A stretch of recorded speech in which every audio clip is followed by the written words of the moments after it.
Hi. So we're in the hot closing phases of the FIFA Women's World Cup, Football World Cup.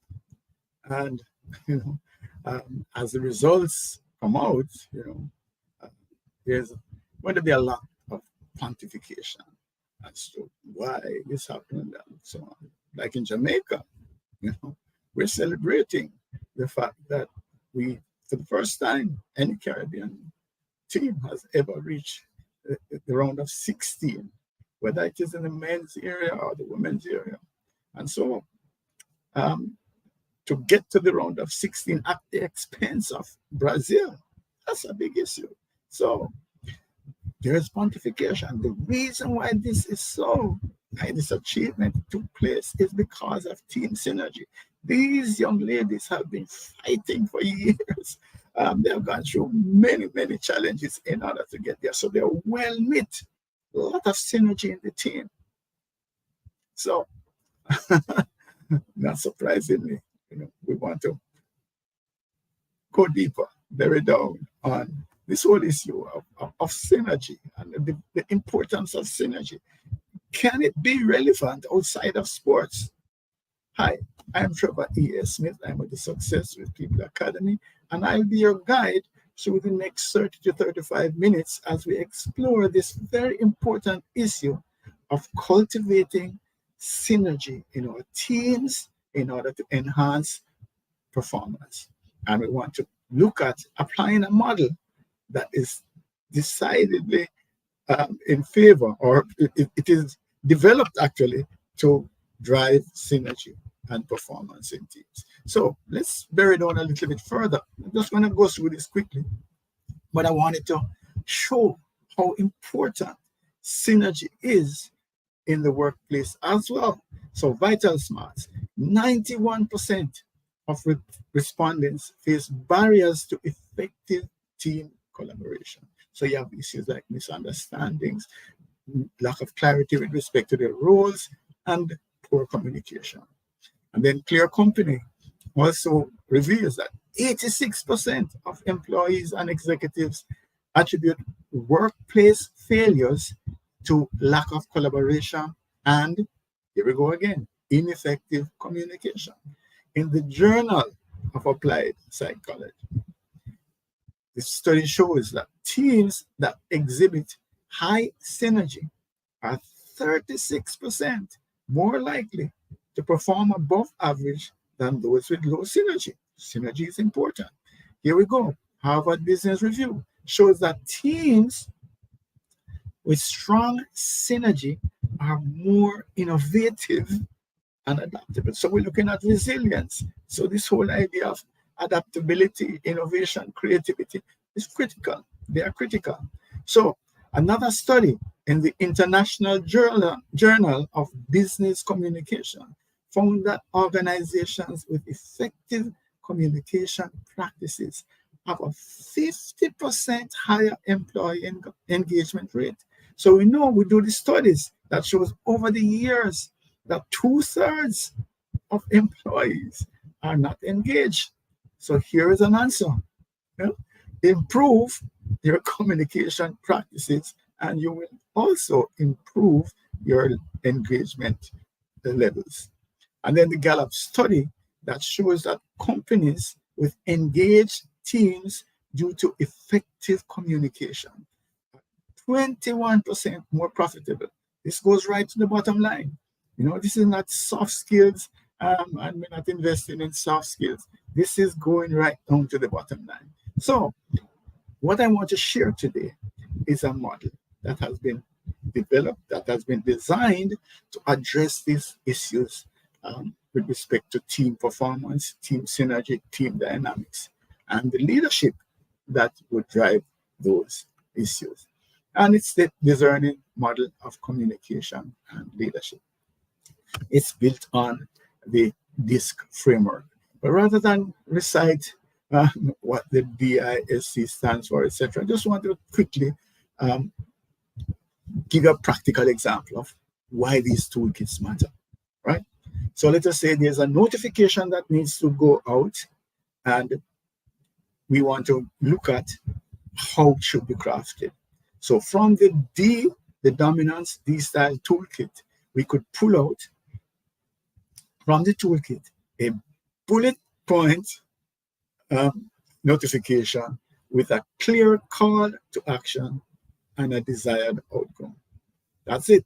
Goal-oriented outcome, bullet point, bam, bam, bam. From the I-style inducement toolkit, we could pull out communication that's engaging and inspires the team to come fully engaged to achieve this important objective. From the S-style toolkit, steadiness toolkit, we can create a document that's politically correct and invites an awareness of the need for collective action to resolve an important issue. And from the C-style, the conscientiousness toolkit, we can pull out a evidence-driven plan of action, detailed plan of action with the desired outcome. So that's a practical way of looking at it. It's not just the idea that we have these 4 toolkits. It is really actions that will drive how we interact, how we share information, how we receive information. So that's what it is about. It is a practical solution that deals with our every action or every thought. It tells us how to think, by the way. Yeah. What sort of mindset should we have in a given situation? Yeah. So if we go to, visit somebody who's grieving, it's not about looking at your watch. It's not looking at time. It's really about empathy. Yes. If we are in a battle zone, on the battlefield, it's really more about being decisive, because delay might cost lives. That's what this is. This is a practical model that helps us to make wise decisions, that helps us to communicate better so that we can achieve our goals. All right. So the model is built upon the DISC framework, right? The Jungian theory that looks at how we have 4 different toolkits, 4 different approaches, 4 different mindsets to navigate through life. So once we understand the differences in philosophy, the differences in mindset among our team members, then we are able to better understand each other. We better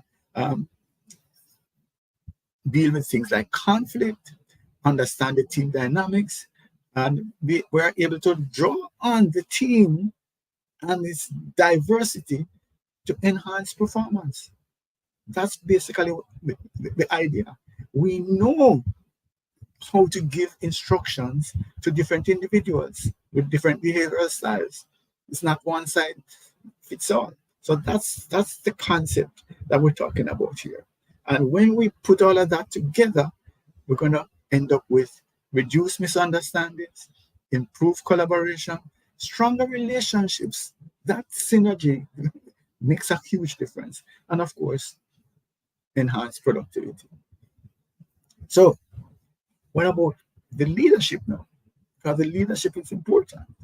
One of the things that will happen with this Women's World Cup is that some coaches might lose their jobs while others will be elevated and celebrated. So leadership is also important.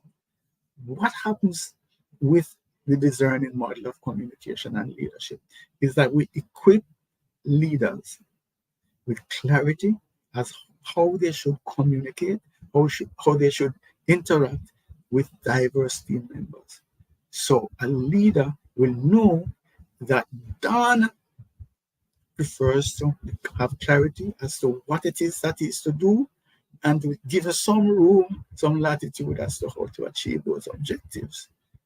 Whereas Carl wants more clarity. Carl wants a clear plan of action, laid out consequences, objectives, etc. Similarly, Susan also wants to have more information before she gets started. Yes, Ivan wants some room for creativity. That's what it is. So the leader knows how to inspire, how to motivate, and how to drive team performance. And it's like an orchestra. And this is the band leader that knows when to bring up this, a choir master.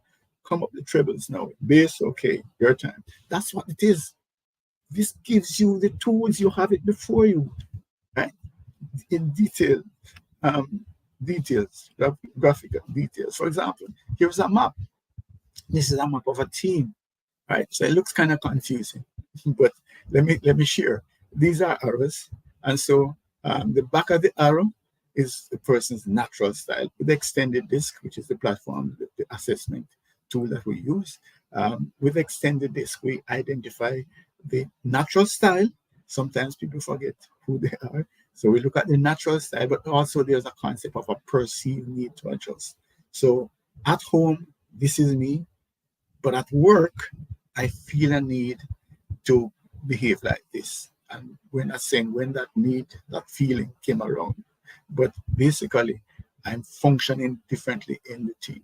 And that helps in a number of ways. And so when we have the map here, then we not only see where each person is on the extended diamond. This thing is a diamond here. And for each area of the diamond, you get a different report. So there are millions of lines of text, right? So we have different behavioral styles that come with the diamond. And we can see that someone over here might have a different philosophy from someone over here. Yeah. Also, the length of the arrows give you some indication as well. Like this individual here, this individual would prefer to use C-style behavior, system, structure, accountability. But the perception is that innovation, creativity is the winning solution. And you can see the length of the arrow here. Now, that's good because the person is obviously then willing to flex, if you want to call it that, their behavior. The challenge with that is that if you are doing this journey every single day, consider this to be an elastic band, a rubber band. If you keep stretching that rubber band after a while, it might lose its elasticity and not even break. So that's the challenge that we have. So it's not a can do or can't do, but you would want to be careful with this individual to guide them, to make sure that we're not pushing for burnout, right? So that's one of the things that you can get from the map. But also another key that you can get from these team maps is to look at the direction of the arrows. Yeah, if the arrows are scattered all over, yeah, that might be one message. But suppose you wanted the team to be more focused on compliance, you would want arrows to be pointing in that direction. If you wanted the team to be more engaging and innovative, you would want arrows to be pointing in that direction. So it's a question as well then as the messaging that you're sending out. Is the messaging landing in the way that you want? Because is it affecting then the behaviors? That's the perceived need to adjust should be aligned with the direction in which you want the team to go. Those are some of the things that we can get from a simple map like this. This map alone could actually drive a consultancy or a look at organization development. So that's one of the things that we want to look at. There's another area, but I'll show it from a different map that you can get there. So the dynamics that come from the diagnostics result in high-performing teams that actually would thrive then on the diversity of the team. Yes. Okay. So let's continue our journey. All right. So conflict is a constant problem. Misunderstandings, communication challenges. One of the things that we do in the DISCerning, when we are applying the DISCerning model of communication and leadership, is that there is a coaching. There's a large body of knowledge. Many books, PowerPoint presentations, videos, webinars, recordings, all sorts of content that has been developed to assist persons to apply the model. And once that is in place, you will see a marked reduction in conflict, misunderstandings. People start to get information in the way that they want it.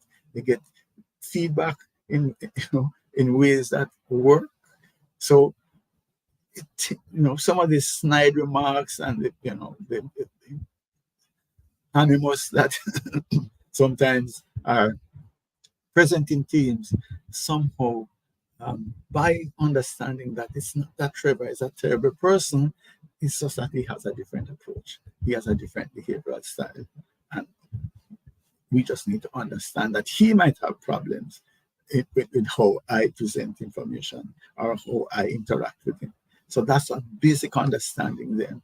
And that results in a culture of more open communication, greater transparency, trust even, because people are open and transparent, and definitely we are able to resolve conflicts. In my considerable experience working in this area, a lot of conflicts come from simple misunderstanding of what was said. Yes. For example, a simple one is if we look at the Nike just do it. If I'm communicating with somebody who has a preference for the D style and I'm using it, just do it, it might come across as, how you mean? It sounds as if you're forcing me, and I must just do it. No, I have questions to ask you. Don't just tell me just do it. I want to discuss it. That might come across. Yeah. So that's not the intention. The intention is, come on, just do it. Don't delay. Just do it. But it could come across. It could land different. So all I'm saying is that if we understand the syntax behind this language of behaviors that we use in our DISCerning communication model, then we can quickly go back and say, hey, no, I didn't really mean it that way. I meant, hey, man, come on, here's an opportunity. Come on, get it done. So that's some of the things that would come now to remove some of those unnecessary conflicts because people understand. Yeah. So how do we apply it? It sounds good. This could make a difference, yes. But what's involved? What's the process like? All right. So this diagram actually outlines exactly how it works. I'm going to give you an overview here and then show you some slides afterwards that kind of goes into a little bit more detail. So here in the top, we're looking at the discovering behavioral styles. So that's where we start. The process definitely starts with doing behavioral DNA analysis. So we get granular information on the behavioral styles of individuals, depending on their role.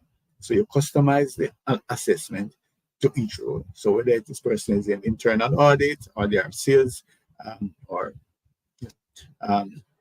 some other area, we actually craft the report so that there's a role fit analysis in the analysis, in the assessment that goes to give us clarity as to the preferences of this individual, how to communicate with them, where there are developmental gaps, where there are strengths, etc.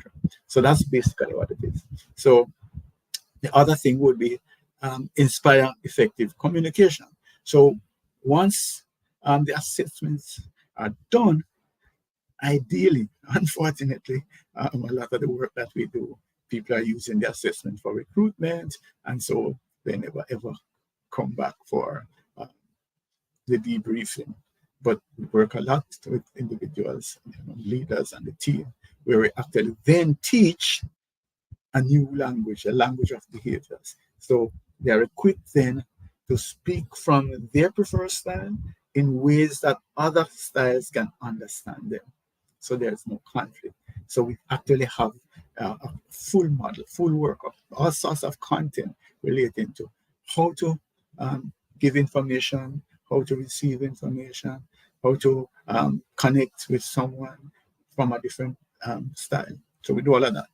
And then the other big issue is to do a role fit analysis, to look at individuals and the role that they are playing.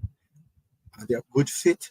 What adjustments would they have to make in order to deliver higher performance in the particular role from their preferred behavioral style? That, believe me, it's powerful. And when you actually look at the team, one of the frightening things that I'm finding as I'm working with teams now is how the teams are structured in such a way that they are going to have challenges in a dynamic, disruptive environment, serious problems. So we can look at that as well to see how well the team is aligned to the task environment.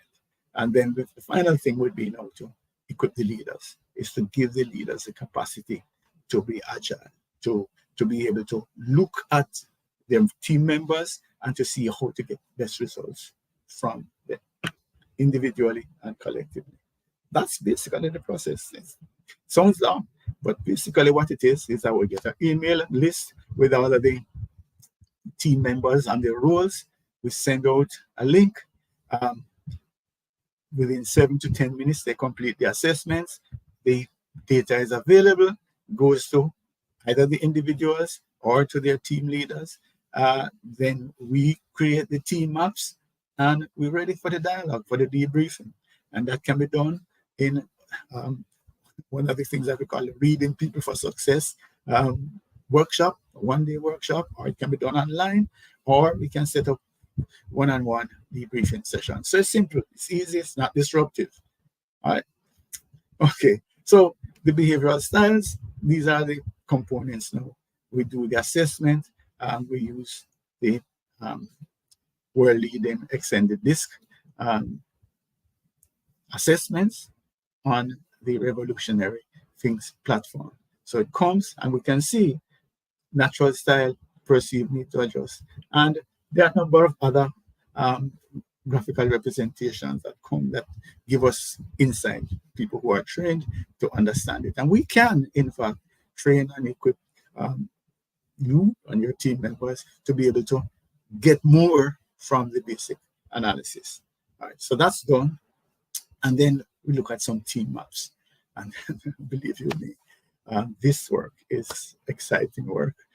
For example, when you put up this map on the right, what do you think if you look at this four quadrant team map? Yeah.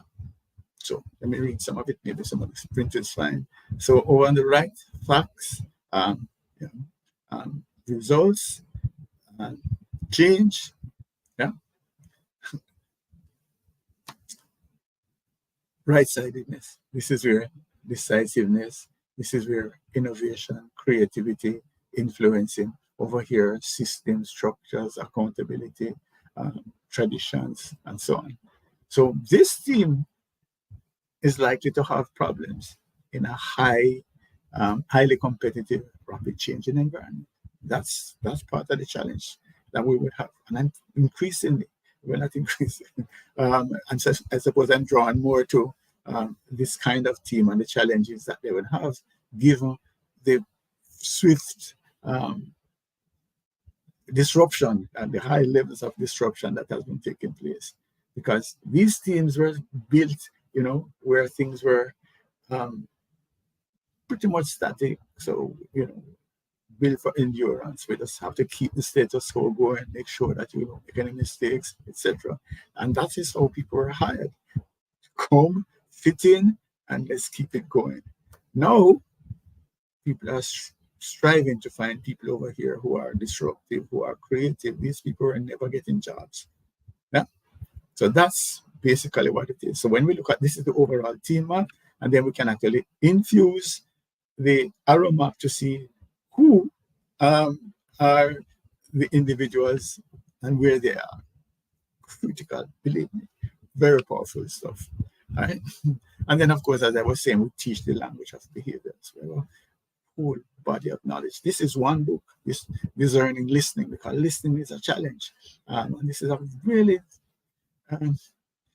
powerful book. And it's free, by the way. You can send me an email at info@successwithpeople.org for a copy of DISCerning listening. Very neat to put together and informative. So if you want a copy, send me an email at info@successwithpeople.org. And so this language of behaviors is taught so people learn to communicate differently. So Don is no longer an arrogant bully, but is really a colleague who sees life differently. And because he sees life differently, he communicates in a different kind of way. Maybe he sees more urgency in life, etc.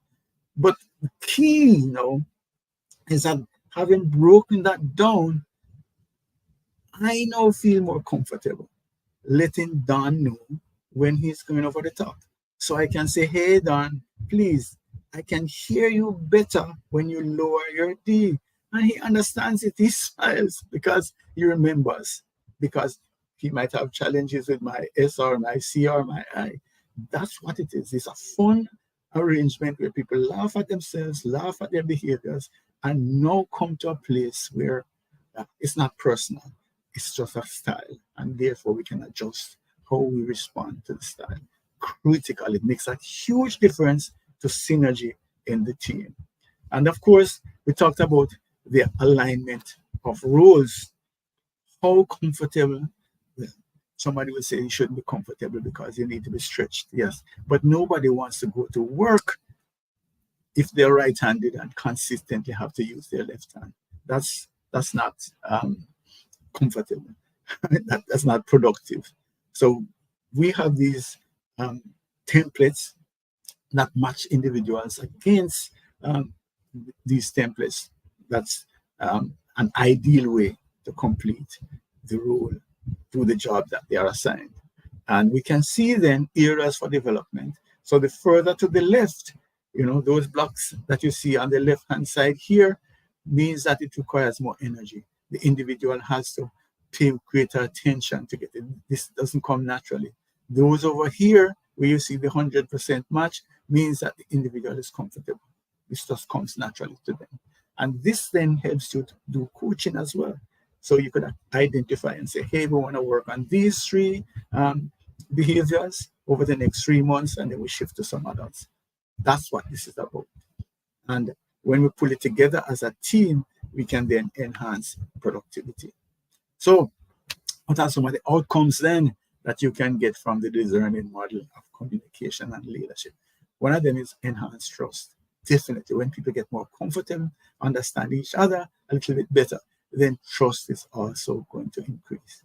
Productivity, clearly, because we're not having all of this misunderstanding and unnecessary delays. Conflict reduction, and also if you still have them, they can be resolved quickly. And because of the diversity, and because we're creating a climate of safety, a psychological safety, we can have greater innovation and creativity, which is critical now as we go forward in the work environment. Yeah. So what is the key takeaway? That there is synergy is important in teams, and the DISCerning model of communication and leadership is an answer to cultivating synergy in your team. Your team will be better equipped. The leaders will be better equipped to empower the team in such a way that you can overcome challenges and make the best use of opportunities. So I would suggest let's build some high-performing teams that achieve great results. Send me an email, info@successwithpeople.org, or simply WhatsApp me, 876-535-6677. So what are the next steps then? I'm suggesting that you have this discussion with your team. Yeah.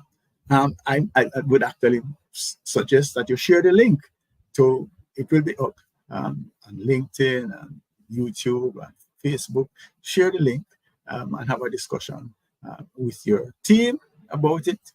But here's the bigger thing.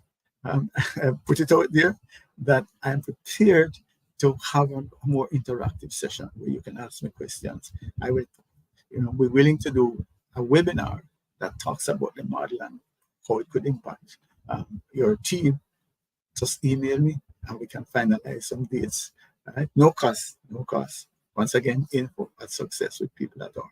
And by the way, you can access, we have a series of these live casts on our YouTube channel. It's Success with People Academy, Success with People Academy on YouTube and 5735.